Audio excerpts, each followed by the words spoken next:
Emily, hi Emily. There's three on Zoom.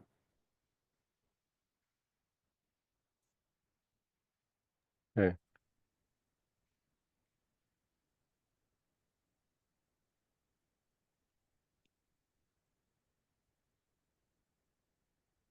Did anybody watch Airplane Boy? What? Anybody? Yeah? I wish I had prizes to give out. I wouldn't have had to bring very many. What'd you think, Pete? Oh, excuse me. Excuse me. Pardon me. Check, check. We're going to use the microphone so they can hear what we're saying. Thanks, everybody. Um, yeah, it was very interesting. I kind of expected a little bit more from it. Yeah. But it was kind of, I think it was open to interpretation for everyone that watches it, right? A little bit. Yeah. Yeah. I've seen different presentations of it. Uh-huh. They have a scientist come on and say it's probably just coincidence or something. Yeah. Yeah. So I think it's what you believe in, it's what your mind is open to. Uh-huh. So is your mind open to reincarnation? Yeah, absolutely. Oh, it is. Yeah. Oh, okay. Just, Yeah. Absolutely. yeah. My dog, I have a dog that passed away a year ago, and we got a new dog, same breed. Yeah. And I believe it's the reincarnation of my last dog. It's the Okay. exact same dog. So I definitely believe in reincarnation. Yeah. I wonder, it's interesting is belief plays such a part in it all, right? But sometimes it doesn't matter. I mean, yeah. I mean, it doesn't make it true or false whether we believe in it or not. I would think. Like either it happens or it doesn't. Sort of like um I believe the world is flat. Like the Tibetans believe the world was flat, a lot of them before they came out of Tibet. And then oh, hi. What's your name? Garrett. Garrett. Thank you. Trying to get names. Jason. That's right. He when he came out, then he said, "Well, if you can prove to me that reincarnation doesn't exist, then that's what I'll believe. You've proved to me that the world is not flat, so that's I'm going to go with that." So it's very Buddhism is a science of the mind, right? So and they want to debate. We want to look into it and use our logic and use our ability to our intellect. Something that we have that we can think about the past and the future, and we can use logic, hopefully. It's not being taught so much anymore. I worked in a high school for 22 years, and toward the end, I said to the principal, I said, we were in a math class waiting for a math teacher to come. And I said, I think one of the problems is that logic isn't taught in public schools. I mean, in Tibetan system, it's taught right away, and then they debate, and it's based on logic. And he said, well, it used to be in geometry, but they took it out. So like if there's not logic, then it does just become belief. It's whatever narrative you want to put out there, and that's my belief. And you're not open to debate. So,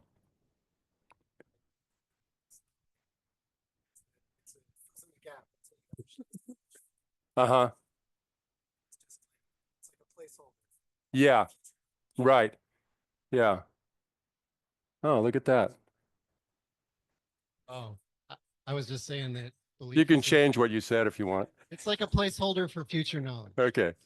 Yeah. Yeah. Be, the person I love, admire, and live with, Bev, um, she went to a Lama for an interview and said, I can't really grok Well, she didn't say grok, but I don't, reincarnation. And sometimes it's presented that it's, some of the meditations are based on, that sentient being, that we existed in a previous life, and we had it's infinite lives, and so we've had infinite relationships with each other. So we've all been each other's mother and children. And so she said, I really have a hard time with that. And he said, that's okay. Just do your practice. The root of Buddhism is compassion, right? His Holiness would say, my religion is kindness. So you can get into the philosophical side and debate things.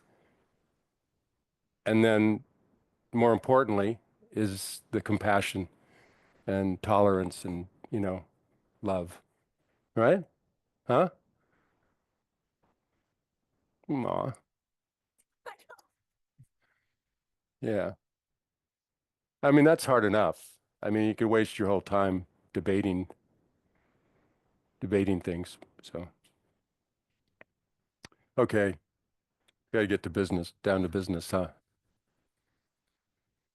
I hope we can chit chat a little later during discussion, right? We'll have meditation, well, a little motivation, meditation,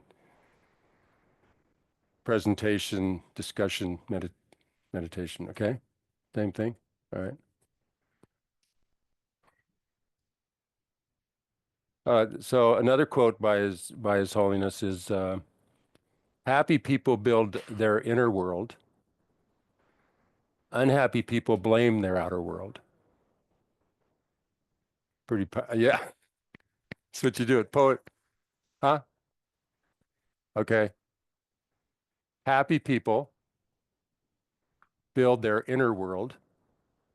So sometimes Buddhism is translated as inner being, right? Turning our attention inside, right?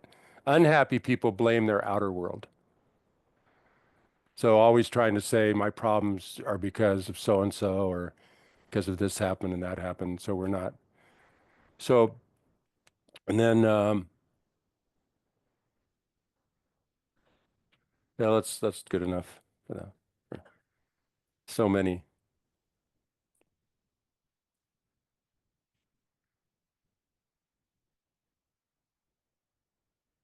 So in so important is motivation or intention. So so being intentional about our actions. Like we'll get to that later, but the motivation's so important. So in Buddhism, we're going to go through that today. That's part of the discussion, is different motivations, right?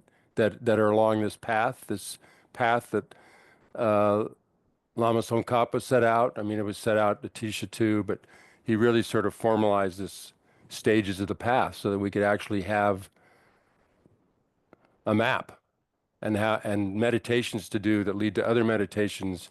This series of meditations to develop more compassion and love and bodhicitta, altruistic motivation, to become enlightened for the benefit of all beings. I mean, just like, wow, all beings, unbiased compassion for all beings, and wanting to be taking on the responsibility to be able to relieve them of their suffering. So just laid it out, like things that are needed to get there. So we did work on traffic. Came from San Jose.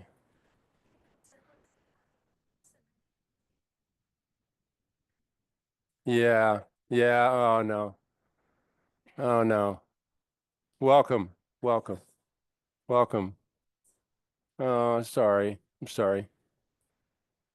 Hard when you get lost. Oh no. You're here? Yeah, thank you. So, yeah. So we went over the three principal aspects of the path a little bit last week: renunciation, bodhicitta, and right view.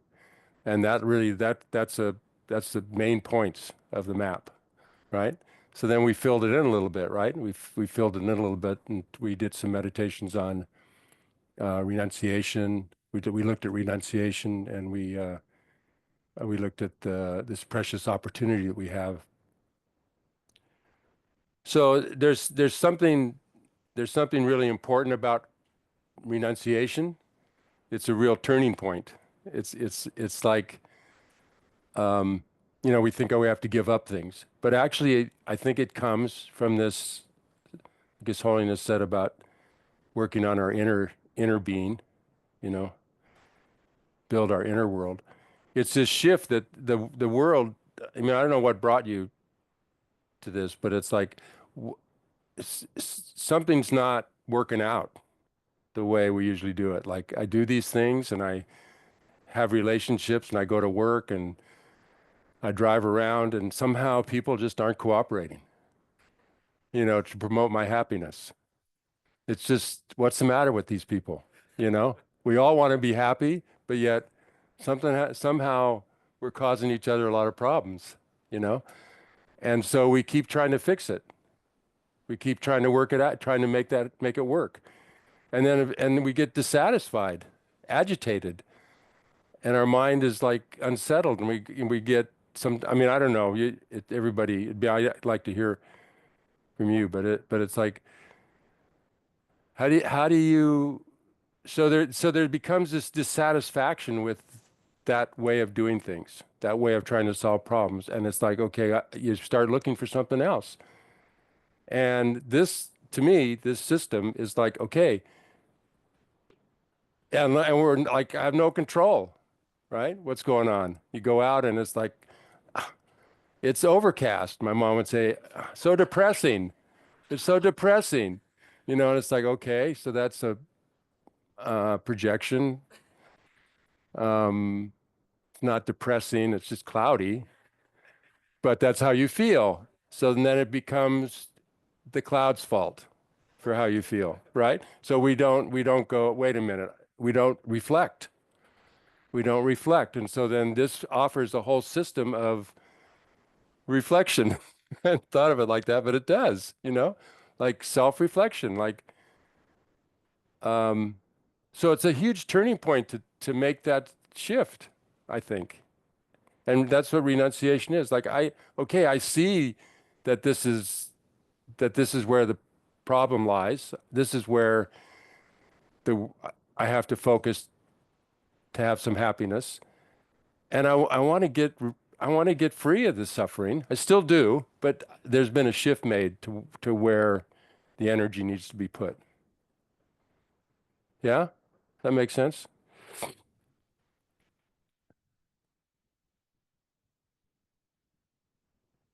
So then we go, wow, I do have a really, we did it last time, I do have a really good opportunity here. I have a precious opportunity. I'm not, I'm not, there's so many situations just for humans on this planet that they can't do anything else but just take care of their basic needs or duck for cover. It's constant struggle, right? For just physical needs, right? And so they have very little time to reflect. I mean,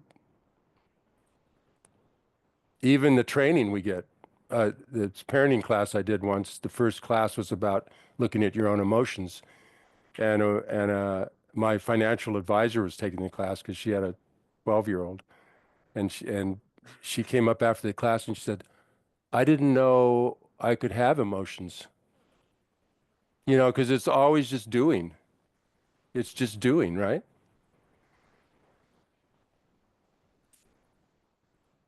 So rest, this is from Leahy, just read some of her poetry. Rest isn't a reward for doing. Rest is a necessity for being, right? So, what is it? Stop doing and start being. Start being with yourself, and reflecting. So we have this opportunity, incredible opportunity. We went over that, right? We went over how it's not going to last. We're going to die. We don't know when, right? So these are all steps in this meditation to get us to, okay, let's take advantage of it. We've turned the corner. We've seen that we have to look at our own mind. And so should be really happy about that. We should be really, we should have joy and gratitude and appreciation for that opportunity. So each of us created the cause for that, to be here, to be interested in this. I mean, so there aren't many people, right? Aren't many people who have this opportunity where you have the freedoms, even within the human realm. You're not, you're not you're not, your mind's open. It's not fixed like, karma, that's bullshit. It's all luck. It's all random. Doesn't matter what you do, right? So mind's open. And then meeting teachings, there's teachers around, really qualified teachers around you can go see. There's still, some of the old school out of Tibet. Some of them have been reincarnated in their teaching, who've really gone through, a lot of training. So we have this incredible opportunity in that regard. So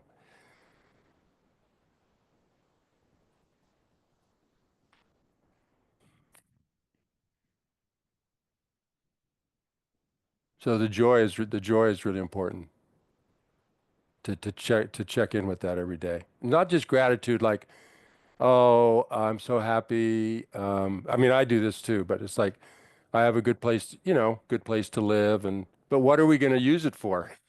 How can we make it meaningful? That's the point. Not just being grateful, but how can I make it meaningful that I have this precious opportunity? What can I do with it that's meaningful? Yeah, we can go to school. I did.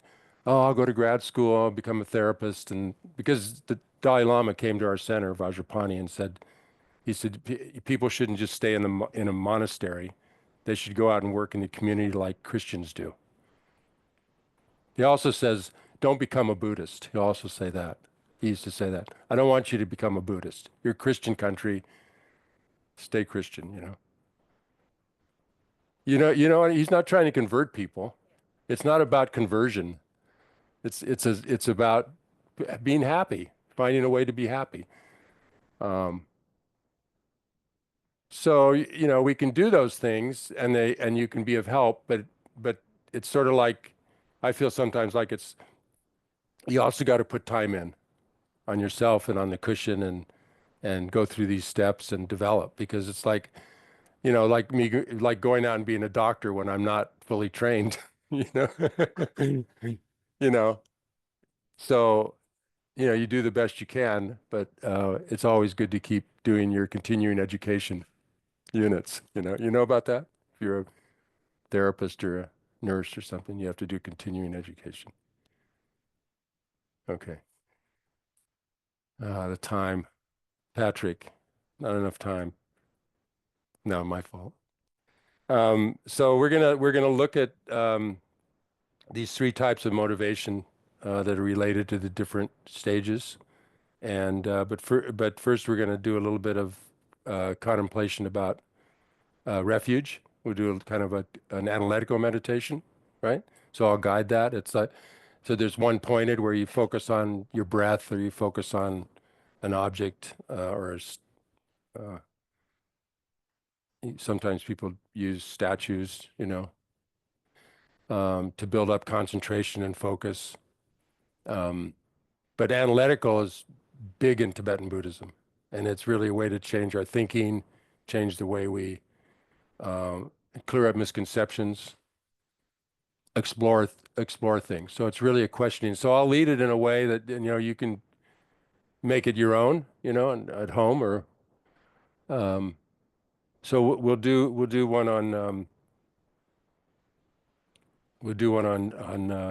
on refuge, and then we'll have I'll talk a little bit about those motivations, and then I hope we can have a discussion about what motivates us, and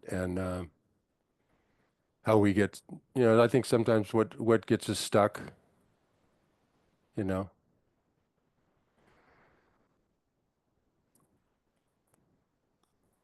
So so that precious opportunity, and then we want to work on ourselves because we know that our suffering is coming principally from our own mind, how we react to things, right? That no matter what happens to us, it's how we react to it, how we make sense of it, how we see the other person. And that's all internal, right? And then realizing that all beings are in this same fix and developing this compassion and desire to try to help them as well. And so if we can establish that at the beginning, even though it's not, it comes in later in a way, most teachers in Tibetan Buddhism, which is a Mahayana Buddhism, right away, that's the beginning, you know.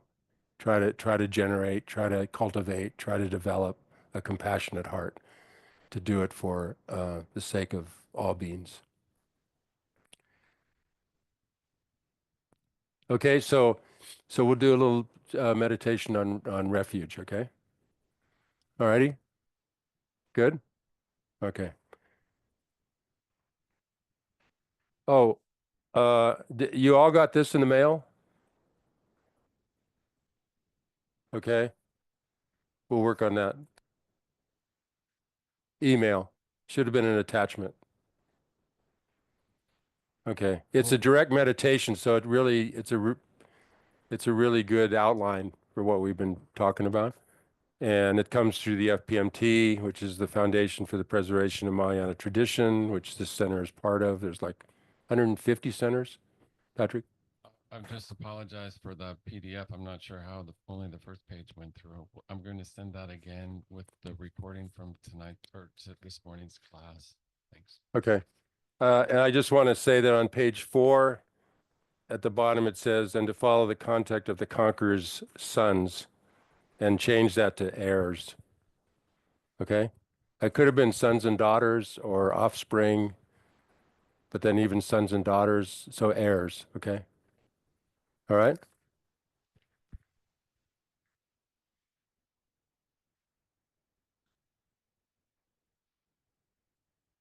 Okay.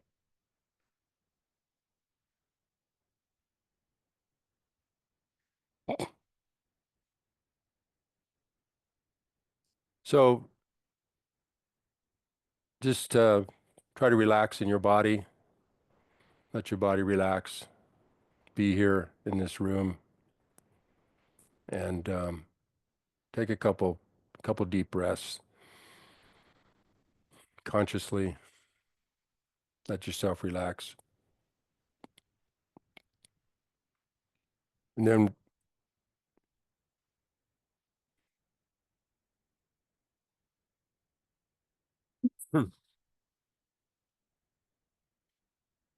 we're going to look at refuge. What does that mean? You know, what is it? What is taking refuge? What is that really about? And who do we take refuge in, and when, and why? And it's kind of a loaded word for some, maybe.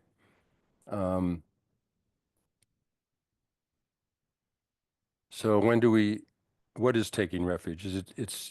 We think of refugees. They're certainly seeking relief, comfort, help, aid.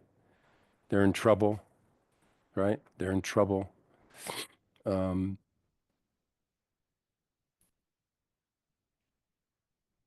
need help. They need somebody to help them. So maybe they go to another country, and whether, you know, then they see how they're treated there, see if they're welcomed or what kind of facilities they get.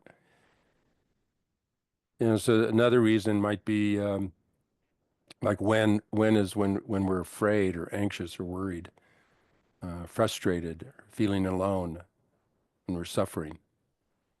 You know, what kind of things do we do? Where do we turn?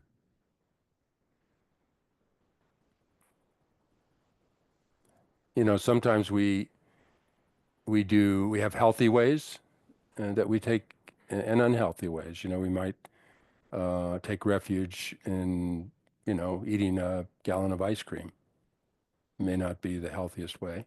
We may take refuge in running. We find some relaxation. Might be feeling anxious, and so we go for a run, then we feel better. We seek refuge. Refuge meaning comfort, right? Comfort. We leave somebody to help us, some situation that might ease our pain, ease our worry. Sometimes it's we're looking for somebody. We find somebody who can. So sometimes it's material things. I take refuge in my cozy house, or I take refuge in some of my possessions, or take refuge in neighbors. It's not bad things. And sometimes it's doctors. We go to doctors. We go to specialists. Treatment protocol we get involved with. Yeah, sometimes those things, or learn a trade, or learn like carpentry. I found take refuge, but it's sort of like trust somebody that's going to train you, going to help you along the way.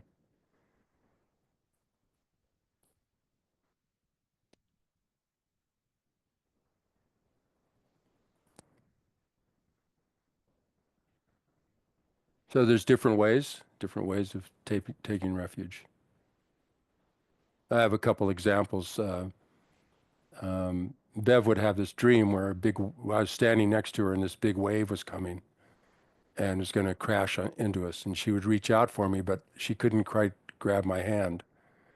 And so she told me about the dream. And of course I felt, so you find, when you do these meditations, you find examples for yourself, right? So she told me, and then I felt bad that I wasn't there for it. Kind of uh, one of those things that you learn, right? Supposed to be there for people. And so then she had it again, and I wasn't, again, I wasn't there for it. And I said, then I thought about it, and I said, I'm not, that's not me in your dream. I wasn't, that's your dream. And I'm really not a good refuge object in your dream. I'd like to be, but then, so the next time she had the dream, that the wave came and she started saying the Lord's Prayer to herself. So that has a long tradition, right? It's a Christian way to take refuge, right? But it's had a big root in her, even though we're Buddhists. Or I caught myself when I had anxiety, I'd go running, and then I'd feel a little better for a while. And then one day I was running, I thought, I'm never going to outrun anxiety. So I just invited anxiety to join me on the run. And then that helped a lot, right? So there's different things we take refuge in, but I'm not sure. So we really have to investigate, we have to examine, we have to see what we can really trust, because in this situation, we're talking about our own mental development to heal our mind of delusions and afflictions and eliminate these and how to generate love and compassion to its ultimate level. How to work the whole path to awakening, fully equip ourselves to help others. What can we trust? What can we put our faith in? A faith based on reason to guide us, because that could be a long journey. It's not a one-day thing. It could be lifetimes.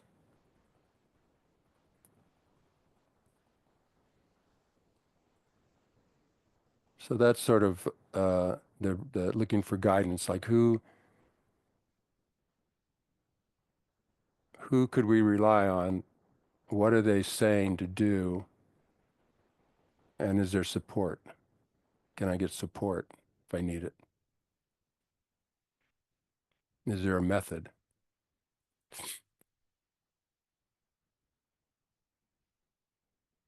So here we're checking out a system that's been around for 2,500 years. And there are formal ways to take refuge. They have ceremonies.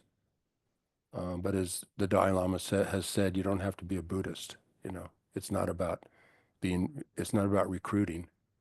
It's about people finding ways to work with their minds and overcome difficulties, suffering.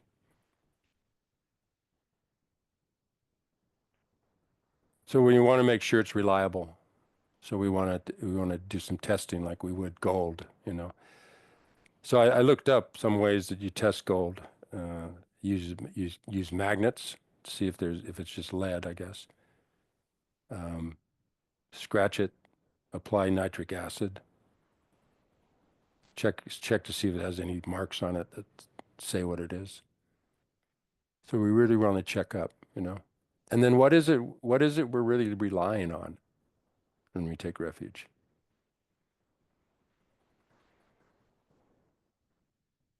So there's something called the four reliances that I think are helpful here. So we want to trust in the teachings, not just the teacher, not just, because like Buddha said, don't follow me just because I can, because you think I have this special way about me or this glow.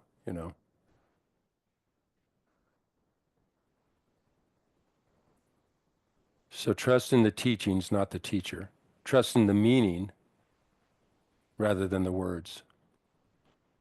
So not just memorizing words and repeating them over and over like a parrot, but actually spending time hanging out what it means, looking things up, studying, contemplating, digesting. Oh, and then trust in the real meaning. So trust in the meaning, not the words. Trust in the real meaning rather than the temporary one. So really, really try to go deep in it and not just a worldly meaning, but what does that really evoke? Like compassion. Well, I'll be compassionate to my family. I know this means more. So you study more, and it means much more than that. And then trust in your own wisdom mind rather than our ordinary judgmental mind, one that is, in psychology, sometimes they talk about the wise mind, like in dialectical behavior. Or anyway, wise mind, the one that, it's not so judgmental, it's not critical, it's flexible, it's investigative, it's can go deeper.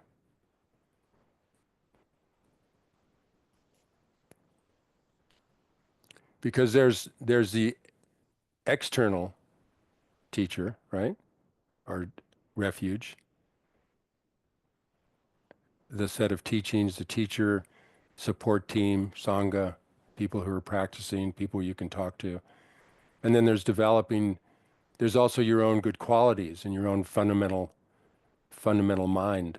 So external, and then you develop your own refuge in your own mind, your own wisdom, your own compassion. Then you become a refuge for others. But in the process, that's being developed. So it's one way to look at it, one way to go about it. Refuge. Committing, because of renunciation, it's my own mind. I need to work on my own mind. I want to be free. Hanging out in delusions and misconceptions and, greed, ignorance, and hatred are not getting me there. And then this turning point. And then where do I get help? How do I, I could do it on my own, but it's probably take me a lot longer and I'll make more mistakes. So if I can get some guidance from somebody I can, check out and trust, hopefully, people who have practiced some of these things. And so, you know, they have some experience, then I can be an apprentice, you know.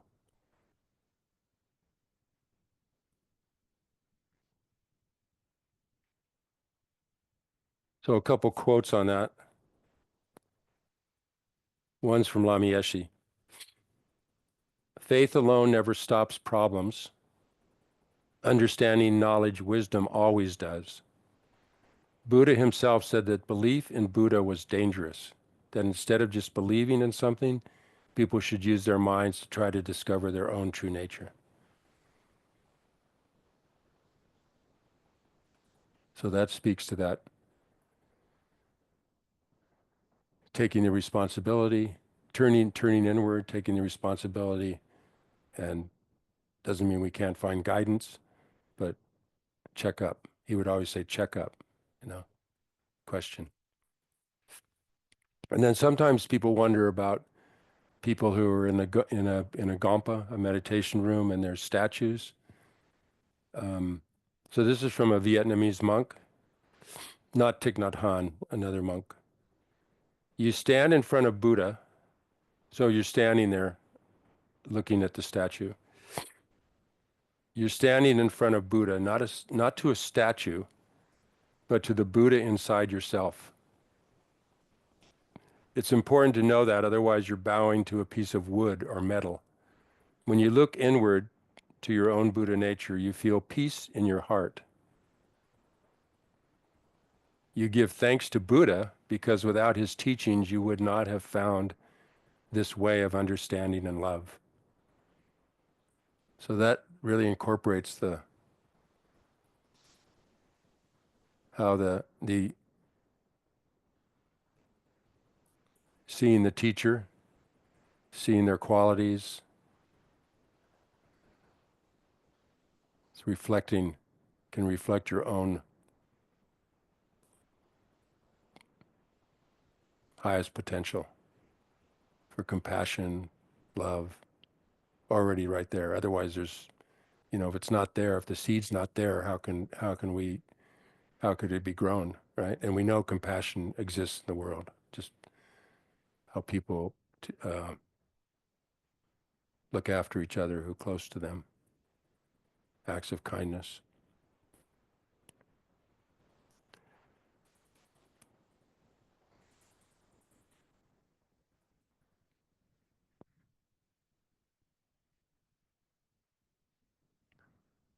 Okay, so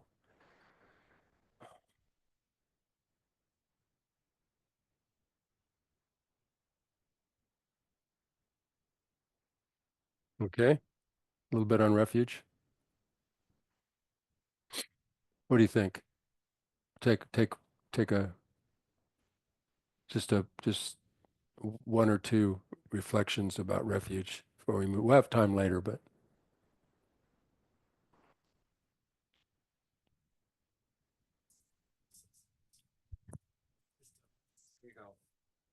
oh, getting past the judgmental mind. Yeah, yeah, yeah, I know. I think we all have that one. Critical, what, like, I don't know, how do you see that? It's just the challenge is not getting caught up in the mistakes, the shortcomings. Right, right. It's easy to get caught up in all. Yep. I'm not capable. I can't do it. I'm not good enough. It's too difficult. Yeah, I can relate to that. So, and one of my teachers said that those are called limiting beliefs. So that's where if we can reflect, and categorize, I think that's the beauty of these teachings is it categorizes, like there's 51 mental factors and some of them are positive, some negative, some are always there functioning, some are can go either way. So they study all this and they memorize it all, and so they have it at their finger. But we can look into that and start to see that our mind has these abilities, has these different parts to it. And then, like if I go, oh, I'll never be able I'll never be able to do that. Then I can go, okay, what did you just say? You said never, you'll never be able to do that? I mean, really? You can play with yourself, I think. I think it takes some lightheartedness and some kindness because that's a very critical, that's like bad dog talk, right? It's like, and really, really cruel in a way, like we wouldn't, so we do have to be kind to ourselves first. Yeah. So it's like, okay, that never, come on. Or you can't stand it. Well, wait, you've done other things. I've seen you do things that you got through. So what are you talking about? So I think sometimes it does take some debating with that mind that is resistant, right? Yeah. Okay. Yeah. One more. Uh, the way I see it is like step backwards and take a good look at yourself, inside yourself, Uh-huh. and discover who you really are, Uh-huh. which is very difficult because that's all we have ourselves. Yeah. Yeah. Oh, you have us. Yeah, maybe. Yeah, no, I know what you mean. Yeah, right. We're born alone. I mean, you say we're born alone, we die alone. Wait, no, I wasn't born alone. There are all these people around, and I won't die alone. There'll be people. But in our mind, our experience, the experience we're having, no one else really knows what that is. They might, have you ever had somebody kind of think they know what you're thinking or feeling or where you've been? I mean, I came back from 5 years traveling, and I ran into Tibetan Buddhism, traveled through India, and an old friend said, "Boy, you haven't changed at all." I went, "Okay, I could see where you're coming from." Yeah, right, right. Yeah, but I didn't feel the same at all, So then you got to pick and choose your places where you want to, trust people, right? Trust people and share and stuff. Yeah. No, it's true though. That's the big part, is reflecting, but I think it's helpful to have guidelines, like um, Bev did a lot of teachings. She got a lot of really teachings from old Tibetans, went to Tibet 3 times and, the old traditional way.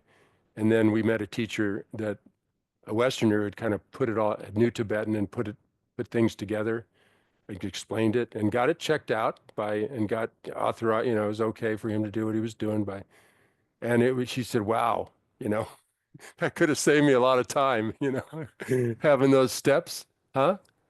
Having those steps, having it laid out like that instead of like, well, rest in the natural state of your mind.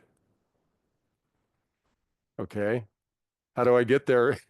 How do I get there from here? How do I get to the spot where I can do that? So I think, that Tsongkhapa's Lamrim really has a good outline for that, and then it can get filled in with commentary. Commentary is always really helpful. Yeah. So yeah, how do I like Lama said, know your own mind, your own true nature. Like, what does that mean? But also, it is to have the ability to connect with other people, like not emotionally, but I mean, connect on a human to human Yeah. basis. Yeah. Yeah. Yeah. Yeah. And that is very difficult. Yeah. Yeah. Yeah. Yeah. Yeah, and so it's stretching ourselves a bit, huh? And making sometimes it's making a commitment today. I'm not going to, when somebody cuts me off in traffic, I'm not going to get irritated. Yeah, I know. And then you pull out, whatever your thing is, whatever it is, you try to, and then somebody does something no one's ever done to you before, and you feel it. But if you make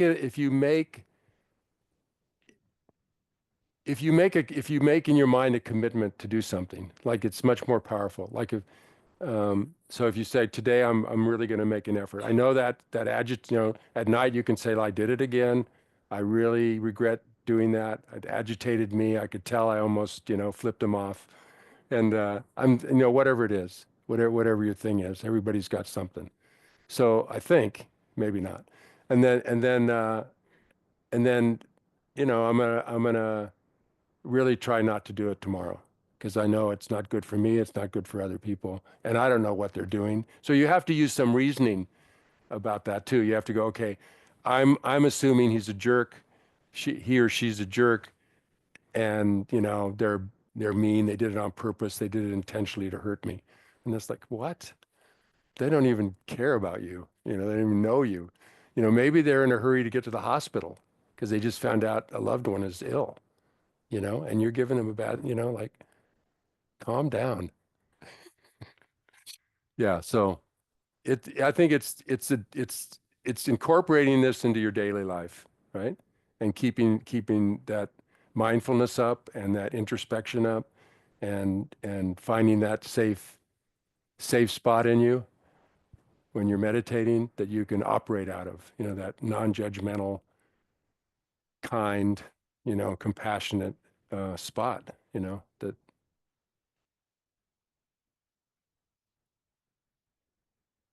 doesn't limit our possibilities. Okay? So a little bit about the three scopes, okay? I don't know if scopes is a good word. I always think of ice cream like scoops.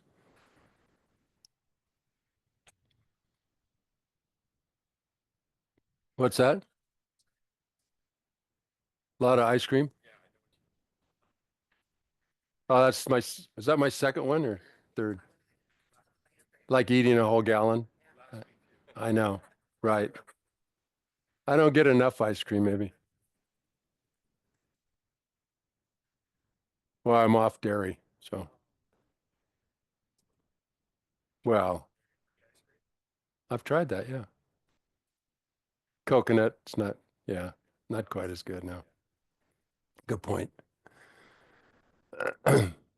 Yeah, it doesn't mean we can't enjoy ice cream, okay? Renunciation, isn't that? Okay, so there are these three scopes, and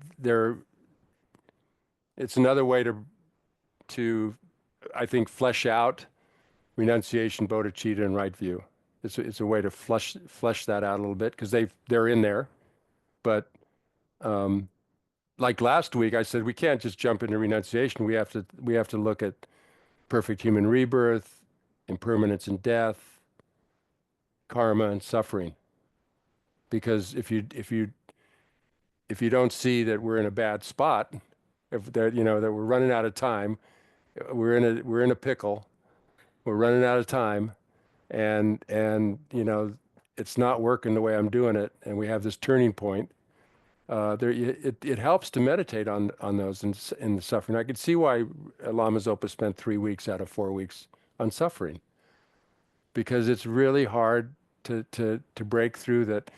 Yeah, other people suffer, but we have to relate to our own suffering.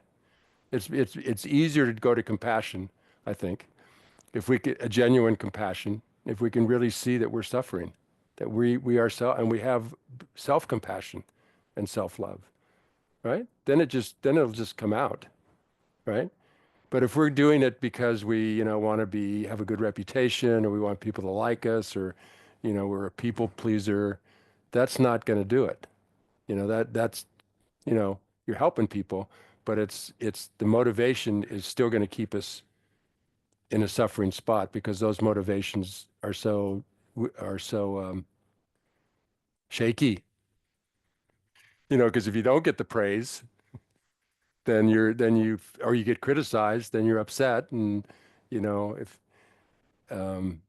you know what I mean. So there's these 8 worldly dharmas that kind of sabotage. So we need to do that, and that really gets us to. And then you look a little bit about the really severe sufferings. Um,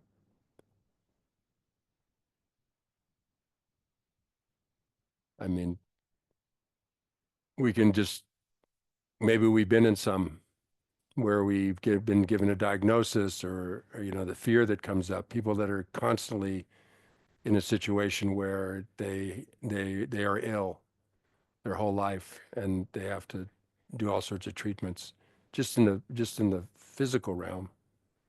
People who want children and then their children then they have a miscarriage, and people who are suffering just even in beautiful USA, people, their poverty level. But people who are getting in the fires in LA, and so we can see where we've suffered, where our mind's been agitated, we haven't been able to control our mind, we've been frustrated, we've been dissatisfied with how things go. We come in contact with things we don't like, we can't get what we want, it's not going to last, and we go, I want out of this. I want out of this. So that's a motivation, right? To not suffer. I don't want to suffer. I don't want severe suffering. And we do a lot of things to try to help ourselves not do that. But it's often it's more mental. It's more mental anguish that can get us, because people can have all the comforts in the world, right? And still be depressed and take their life, even take their life.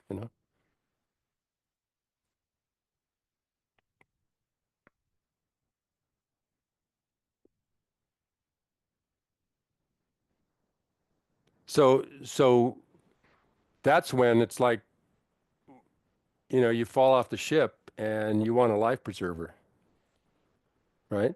You've fallen off the ship, you're in the ocean, and you.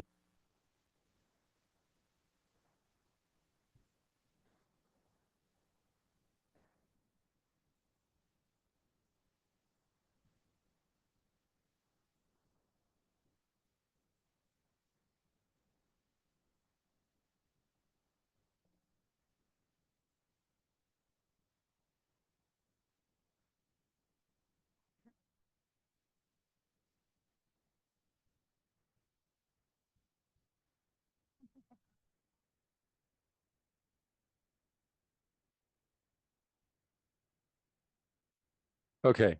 So then that would be, the life raft, which is taking refuge. Does that work? Right? Pretty like, okay, the three sublime ones, as Lama Zopa would call them, because they're so the three rare sublime ones, I think, because they're so rare. I mean, to meet the Buddha Dharma is so rare. All the human beings in the world, and all the animals, and I mean, people, this sort of idea that we're going to have to work on our own mind to be happy, that idea, right? How many people get involved in a system around that? So you say, okay, we did the refuge. So you grab the life preserver, the refuge, and then there's certain things that go with that refuge is don't harm.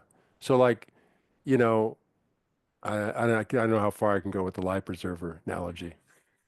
It might fall apart here, but well, don't harm yourself. Don't freak out. It's not going to help you to freak out, okay? When you're holding on, you start panicking, so you're going to have to calm yourself down. But so don't harm. So then also there's these, we talked about karma. You start going, okay, I've got to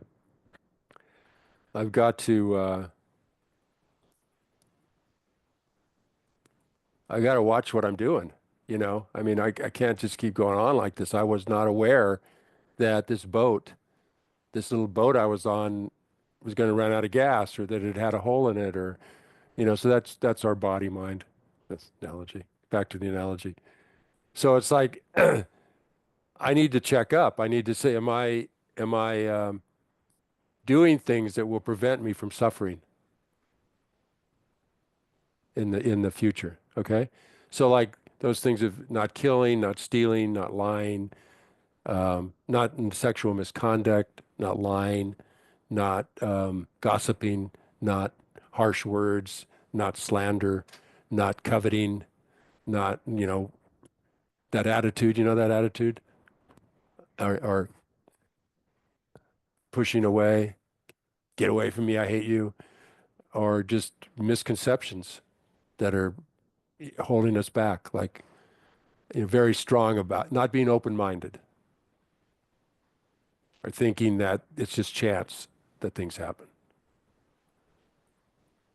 So you get to start, trying to plug some of the leaks in the boat, in our own behavior, looking at what we do and being intentional about it. Like, yeah, I'm really going to make an effort not to um, bring fear to other people. You ever felt fear? Why do we feel fear? I mean, it's sort of an instinct, but it's like, how many times have I caused other people fear? Now I know what that feels like. So maybe I'll make an effort to try to, those worms I see that are after a rain on the sidewalk, maybe I'll try to help them. I went out one time. I went out for a walk because I was feeling a little, anxious, and there were so many worms. I couldn't get them all out of the water. I couldn't get them all. I mean, they were just all struggling. They're going to die, you know? So we have to balance that, right? That one helping people with what's possible and our skillful means and like all that. But so we start, I don't want them to be in that position. I don't want to be in that position. How can, so you start doing that and the motivation is fear, okay? But then you realize, okay, the next scope, it's not just these real severe sufferings that I got to worry about, you know? So the six realms, have you heard about the six realms? Samsara, it's called, they say in Buddhism. Anyway, it's like animal realm, intense from anger, the hell realm, like being caught in a fire, right? Continually, or always lusting, always never have enough, never have enough, never satisfied, like constantly, like that's your mental state. You wake up with that, you go to bed with that. Animal realm, where not much chance to hear the Dharma, not much chance to reflect. Although some animals seem amazing to me, how they this dog took its pup to the vet. I mean, it was dying, and on its own, it picked up its pup and took it to the vet, and they saved its life. So I don't know, so they say animals sometimes they got reborn as a pet because they were very, a lot of charity, but their morality wasn't too good. So they were maybe there was some sexual misconduct, or, they stole, or they, right, killed some people, right? Anyway, who knows? So then we start thinking, okay, you might have remembered the honey on the razor blade from last week. Not something you probably wanted to remember. But then you start to see, even if I born in a really good place, like the humans, or even like they have God realms in this six rebirth states. So there's jealous gods. They're the ones who always want what the other gods have. They want the bigger house and the bigger car, and they're always like striving for that, right? But even they die. So they can't believe it at the end when they're gonna lose everything. So they're so attached to that comfort that when they lose it, they freak out, totally freak out. And then humans, we already went over all the things that can go on for us, right? So then this renunciation really kicks in, and it's like I can't even be in any of these six realms, right? I want out. I want I want out. I want to get out of all of that. Does that make sense so far? Yeah. Okay, so then, and there's different ways to look at that, but the ways to do that then are like this conduct, right? Keeping the conduct, the ethics, right? The killing, stealing, those things, keeping those. Concentration, turning inward and focusing the mind, building up some strength to do that, and then developing wisdom, right? Because wisdom are understanding how reality actually is the antidote to ignorance. And ignorance is the principal cause of his being in this cycle. And ignorance it's not so much not knowing, it's being so sure that what we know, what we think we know is the truth, right? So it's sort of like thinking that things exist exactly the way they appear. Remember last week we talked about we're mostly space, 99% space and our constant motion, but we don't look that way. So through meditation and mental development, we need to bring our awareness in line with the way things actually exist. They actually they function. There's the functioning, but there's also this underlying reason why they function, and why there's cause and effect, right? Because things are interdependent, right?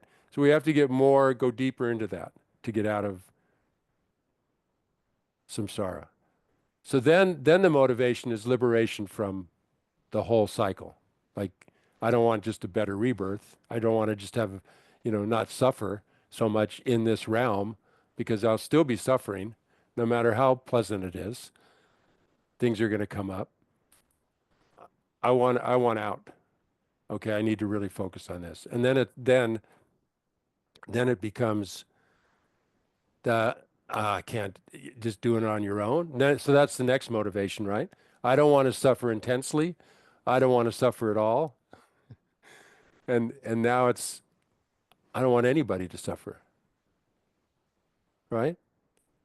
That thing about your mother's walking along the cliff, she's blind, and you see her and you don't go and pull her away from the cliff. So it's developing this that we're all equal, we're all want happiness, we don't want suffering, and developing an affection for other people, that we see them as our dear kind family, and we want to help them. And even if they do things that are really bad, we can still stand up to that, but with some compassion and love instead of hatred. Yeah? So that's the third motivation.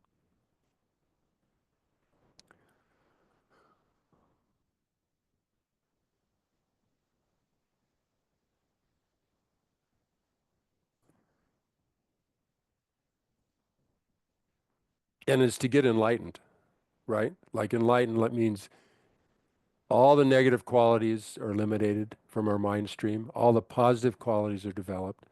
We've completely realized this interdependent nature of things, and we've totally developed this altruistic intention. Right? It's no longer an intention. It's our way of being. It just comes naturally. Right? That we want to be we want to become enlightened in order to help. And so those who are on that path, I mean, at a high level, are called bodhisattvas, and then there's the Buddha, right? They go through like 10 bhumis, and then become a Buddha. And then in this last stage, there's also there's the Mahayana, but that has components to it, and one is Tantra. So it's like it's so unbearable that you want to get enlightened as quick as you can. And so it's like a shortcut you go on a hike, and there's this path to get to the top, and then there's one that kind of goes up like that, but it's more dangerous, right? So you need a lot more. The refuge becomes stronger. It has to be a lot stronger, and the motivation, the bodhicitta, the renunciation, both have to be a lot stronger.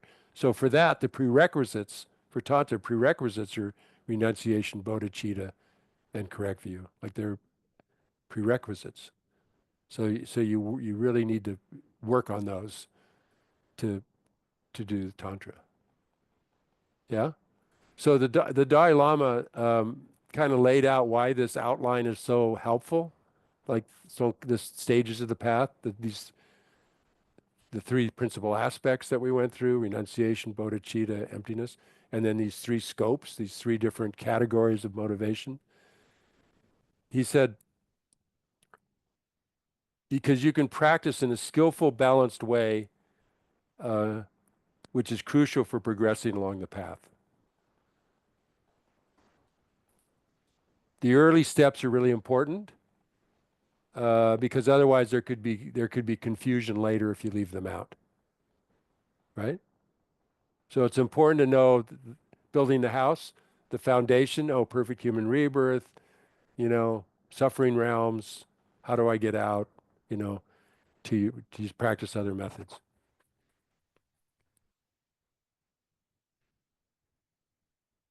You meditate on the early ones, then you move on. People who move on, then they want to go back and do the early ones again. That's a good sign. Then you become your own therapist. There's a book by Lama Yeshe called Becoming Your Own Therapist, right? You can get it through Lama Yeshe Wisdom Archives, probably for free. And in our bookstore. Yeah.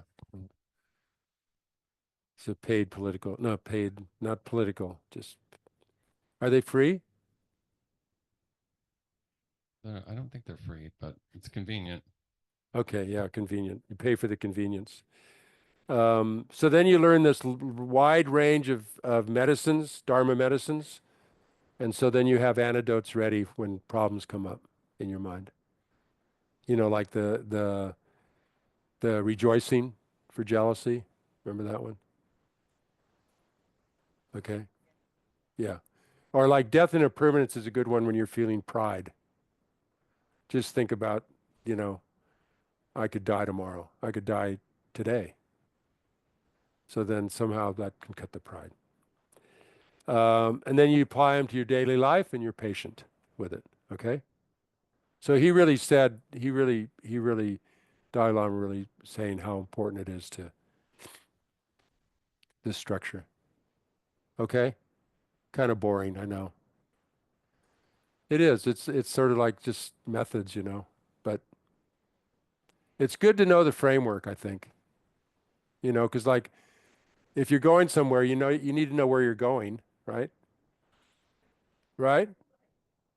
Like it's just like, oh, I'll go, yeah, I want to go to San Francisco. Yeah, sure one. Yeah, whatever. I mean, maybe that's an adventure. That's okay. But you can also, study a map and, right? Now we Google it. So this is Googling how to get to enlightenment.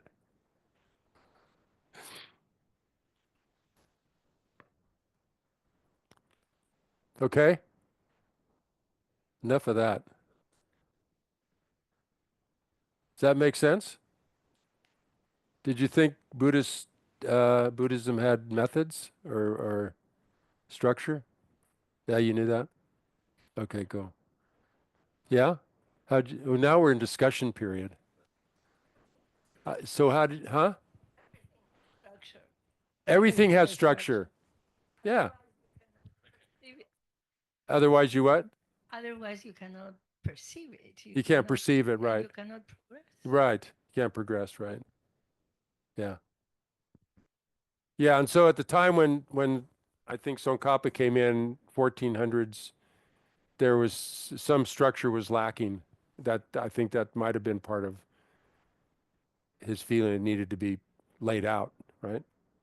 In a graduated path to enlightenment, yeah, stages. So what about motivation? What about how do we keep ourselves motivated? How do you guys keep yourselves motivated? I need some help. How do you keep yourselves motivated throughout the day to make your life meaningful? I mean, yeah, Just going to remind the people on Zoom, you can unmute yourself at these discussion moments.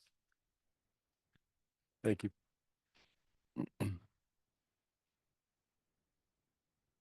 Yeah, please, if you have something online,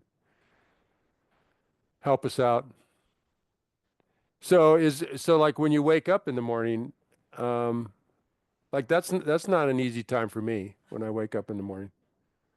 I don't know. Some people it's just like they just spring out of bed and yeah, chipper, ready to go. My So how do you, yeah, How does this work? Okay. I don't know. I think like fortunately, like suffering just always arises. So it's there's always something to work with. I'm constantly kind of humbled by life circumstances or my brain talking to me. Um, I just think I got a lot to work with. So that definitely motivates me for sure. so how do you do it? How do you, what helps you to stay, to stay in that frame of mind where it sounds very positive, you know, Sure. Oh God. I mean, I do so much. And it's exhausting. in the what? I do so much and it's exhausting. Yeah. But a daily practice, um, nature really helps. Yeah. Looking at my dog is always helpful. Um, yeah, and just continuing to practice and do all of these things is really helpful. So I don't know. That's all I got. Yeah, no. So do you like do you spend time resting? Like that quote I read, like rest isn't a reward for doing, rest is a necessity for being. Yeah, kind I of. see his rest there as like being with being with your mind and just being there and appreciating and that joy, having Yeah, joy and just having being, yeah. like joy arise. Like I do. I walk my dog a lot. Yeah. He needs to walk a lot. Yeah, yeah.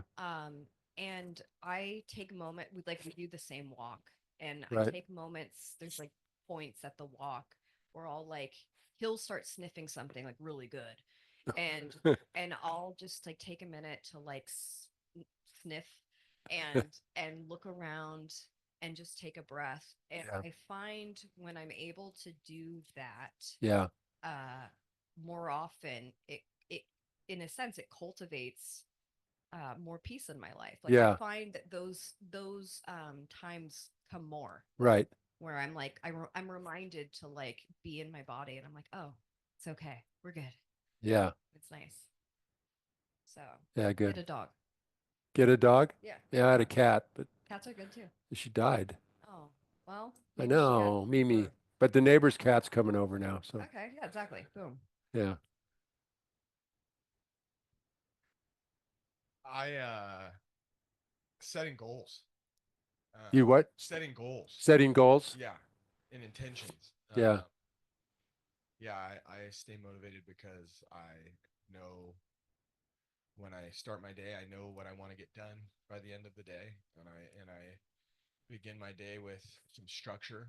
Every day is kind of the same. I wake up and have my coffee. Usually, try to do some sort of meditating at the start of the day.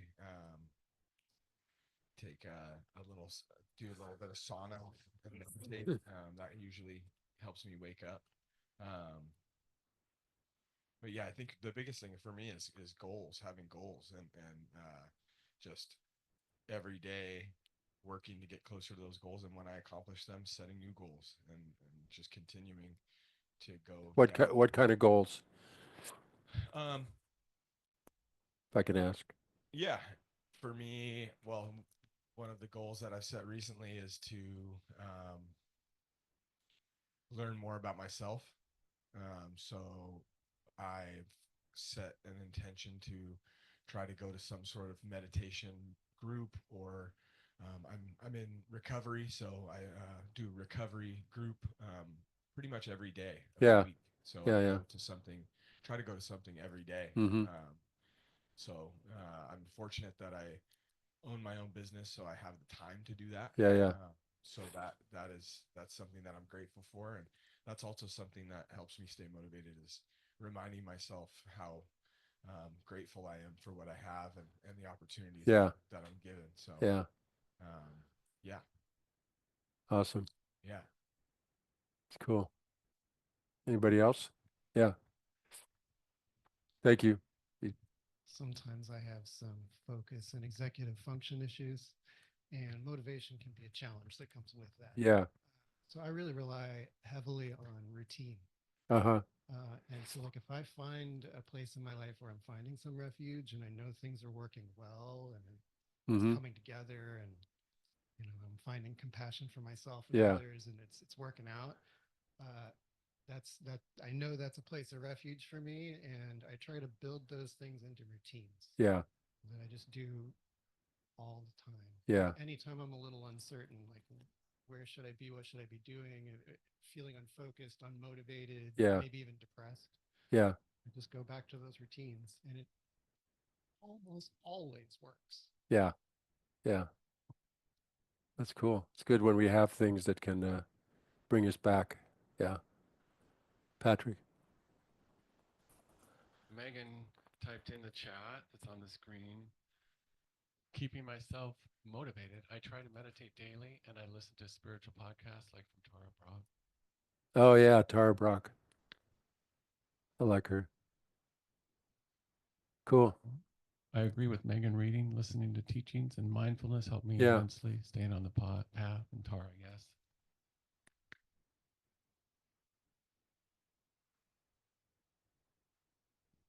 Yeah. So maybe I should.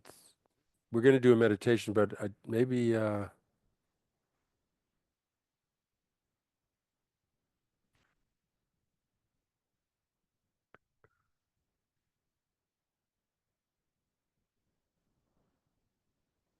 there's homework. I'm going to throw out some homework. I know. Well, you get behind you. Airplane Boy. You bought the book? The book, and it's Return to Life by, I don't have glasses. Is it about him? Tucker, PhD. And yes, they talk about that. Yeah. The guy that was in the war, and then he had those airplanes. Yeah. Yeah. But there are other instances, and they're all very, I mean, they appear to be scientific Yeah. No. researches that are being done. Oh yeah. So if anybody wants it, I mean, I'm not going to give it to you, Yeah. but you can buy it. If Ian Stevenson wrote a book called 20 Cases Suggestive of Reincarnation. He studied it for 40 years, and his team is still going on after he died. So he'd travel around the world and meet, like there'd be a child who said, I died in this town at this intersection. I got hit by a bus, and I lived in this house right by the intersection. And so that the parents would contact him. He would go there and then go with her to that village and go to that house and knock on the door. And the parents would say, yeah, we lost our daughter. She was hit by a bus in the intersection. So he says suggestive of reincarnation. It's not proving it, but so they're often it's children who remember. Yeah. Oh yeah. Yeah, yeah. Okay, so I'm gonna jump to homework, okay? So now you have to read that book and 20K. No. A practice that you know, there's these two wings. There's wisdom and compassion. The bird can't fly without the two of them. We're not going to get it. We're not going to get there without both of those flapping, right? I mean, if this one's going, then which way? I guess you'd go this way. Yeah, I'd go in a circle. Wisdom and, and bodhicitta. So there's, and they go together because there's also called ultimate bodhicitta and relative bodhicitta, and sometimes ultimate bodhicitta means emptiness in some contexts. So, and there's lots of ways to develop compassion, but it's contrived, right? Like you're doing these things, and like this meditation is kind of contrived, meaning you're using concepts. It's not our usual way of being. It's not doesn't come naturally, right? So, but those are good. They're good things to do. I mean, and so there are things that we can do just on a daily basis that can remind us of that, okay? Can remind us of that motivation. Like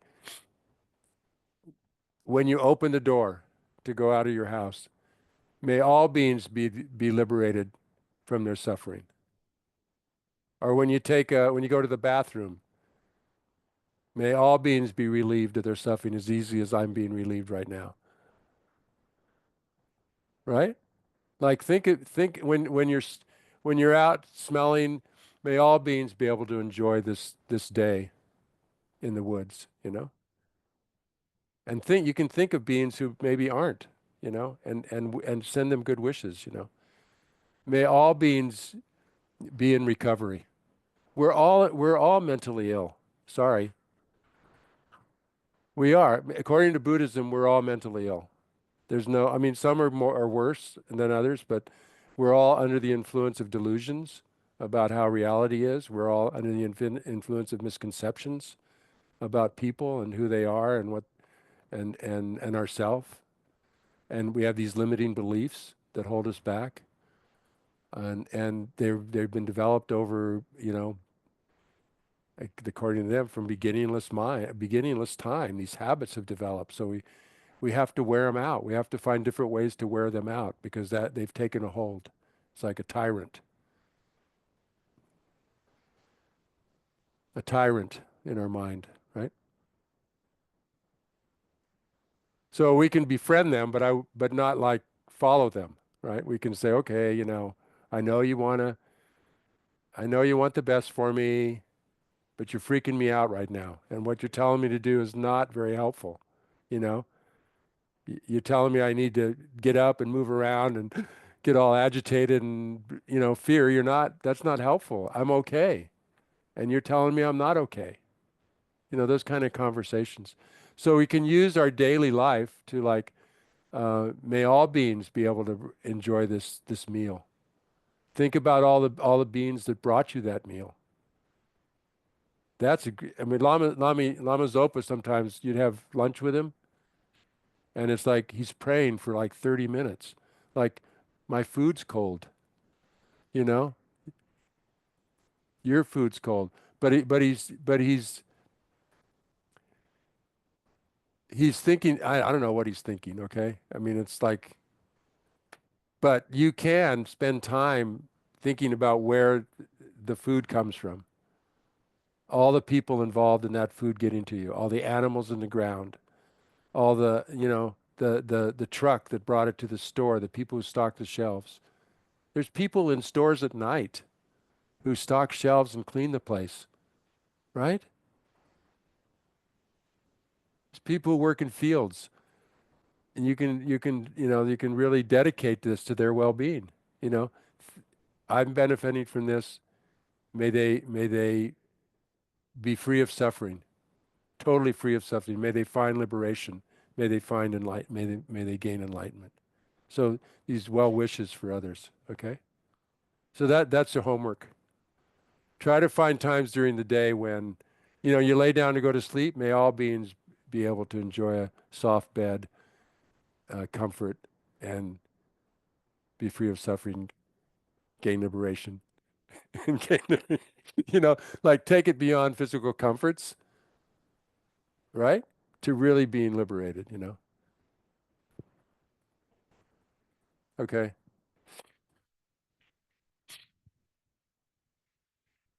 Like the food, you know, the person who Right. thinks, but why do we have to do that? What is the meaning? Of I what? mean, who killed the cow, for instance, and who brought who worked at the supermarket at night? Why do we have to think of them? Yeah, but to build compassion about humanity. Right. To build gratitude to other beings, to Okay. develop appreciation Okay. for that our life is dependent on others. Like you drove here in a car that was built by people. Uh, The roads are maintained by people. The electricity here is I got it. the building we're in. I mean, and so our bodies were given to us by our parents. to break down this independently existing sense of self that doesn't rely on others for its, wow, the clothes we're wearing. It it helps us see causes and consequences and understand karma also. Like, where did it come from? Where is it going? What happened along the way? Yeah. The more you see it, the better you understand it. Yeah. And just the thankfulness, that's a good attitude, right? It's a good attitude to have, thankfulness and gratitude. And yeah. Yeah, no, it's a good question. Like, why? It's good. Always ask. Always good to ask why. Why am I doing this? You know what? Why am I doing this? Why am I doing? What am I? I I like routines too. I can see how I rely on routines, and I have to go, okay, and and why? You know? No, no, they're not always good, and it's like, and we have to challenge ourselves sometimes. Can I just sit with this mood, this feeling that I'm having instead of um, going and doing something? You know?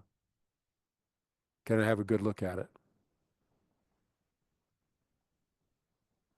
So we're running out of time, and there was more, but I'm thinking of yeah, I could put it off to next week, but then I get behind, then you keep getting behind. Um, so anyway, just quickly, we'll just do this one quickly, and then I'm gonna end with this. Maybe you've heard the four immeasurables, four boundless. No, you have. You yeah. Um, so it goes the last meditation was supposed to be about cause and effect. So why do good things happen to people who do seem to be doing really bad things in the world? Why do good things happen to people? Yeah, why do good things happen to them? If cause and effect, if karma really works, if you killed somebody, wouldn't you have a bad result right away? Like, wouldn't why does some people get away with it and never get in trouble? Why somebody who's deceitful and steals and is fraudulent and has felonies get, oh, I wondered, get away with, get it. Why is that? It doesn't seem fair. Karma's not fair, huh? Oh, give it time. Aha. Give it, it's not one-to-one direct. Yeah. More complicated. Yeah. But if you create a negative cause, you get a negative result. Right? You can't get a positive result from a negative. I mean, these are things to think about, okay? If I do something harmful to somebody else, is that going to benefit me? Well, if I'm deceitful and I steal, then I have money. Hey, hey, I'm grooving. But it's not like that because it's temporary. You know, you, yeah, ill-gotten gains. So yeah, it is like that. It could be something something else is ripening that somebody is being happy about. Some positive cause is for them to be happy. There are negative causes that maybe haven't ripened yet. Ripened meaning they haven't experienced the result. Somebody said once, if we hurt somebody, if we stole something and right away our leg broke, then maybe we would learn quicker. If the result came like that, like right away, then maybe we would, oh, okay, that's bad. So that's why we keep suffering because we don't see the connection between actions we take, right? And then most of it's kind of, anyway. Yeah. So that was kind of But it's good to know that we can always make remedy. We can remedy if we can have regret for what we did, and we can um, do practices to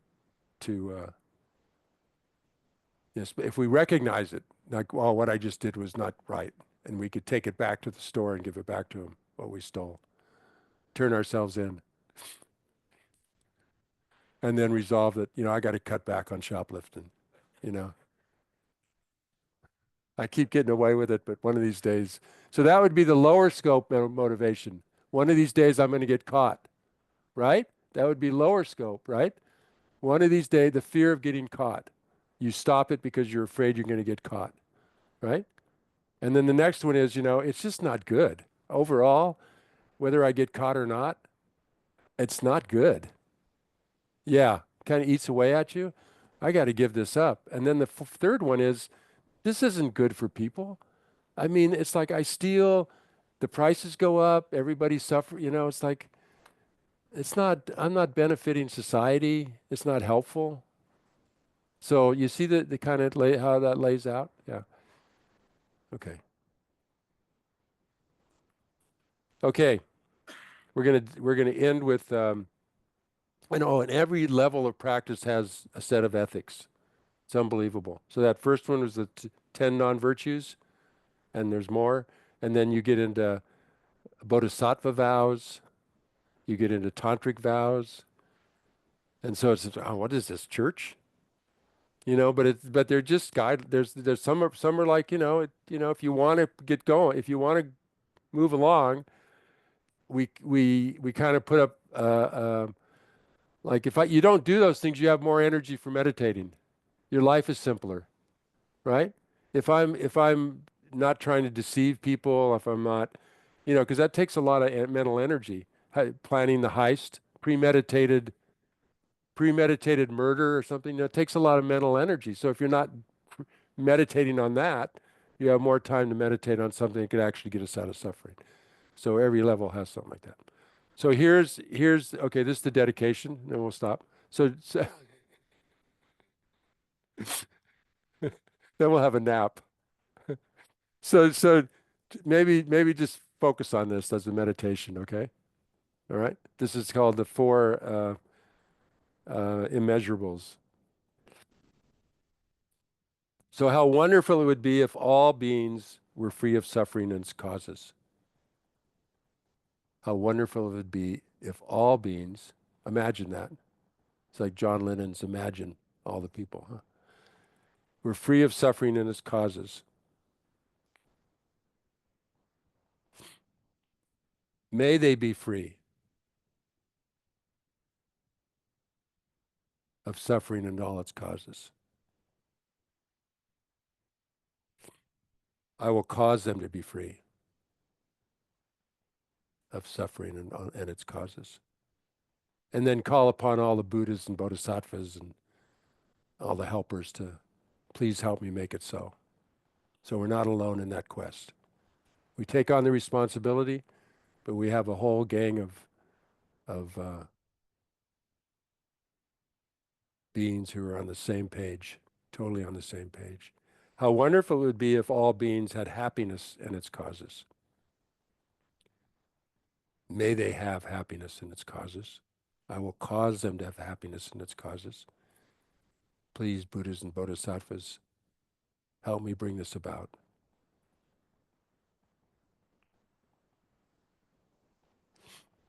May all beings have joy in its causes. I will cause them to have joy in its causes. Please, Buddhas, help me bring this about. How wonderful it would be if all beings could live in equanimity, free of attachment, aversion, indifference. May they live in equanimity.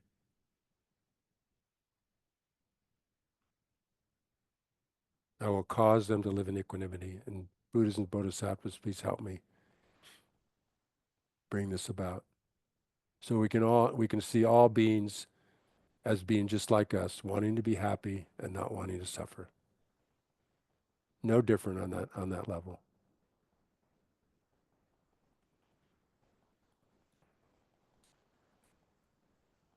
Okay? Went over a little bit. What's your homework? Yeah?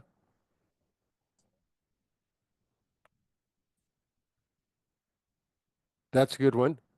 But also cultivating a wish for all beings to expand that gratitude. May all beings feel this gratitude. May all beings. That's it. Okay, thank you so much. See you next week. We get into dependent arising, emptiness. Emptiness is a scary word. Openness. We'll try to demystify emptiness. Okay? Thank you, Richard. Thank Thanks, you. everybody, for coming. Thank you, Richard. Thank you. Couple announcements. Tomorrow we have drop-in meditation with Venerable Yongchen. That's at 9 a.m. in the Gompa here. There's no need to register for that one. And then also on Monday from 4 p.m. to 6 p.m. we have yoga in the Pine Room with Isabella Wesner. And we'll see you guys next week. Same place, same time.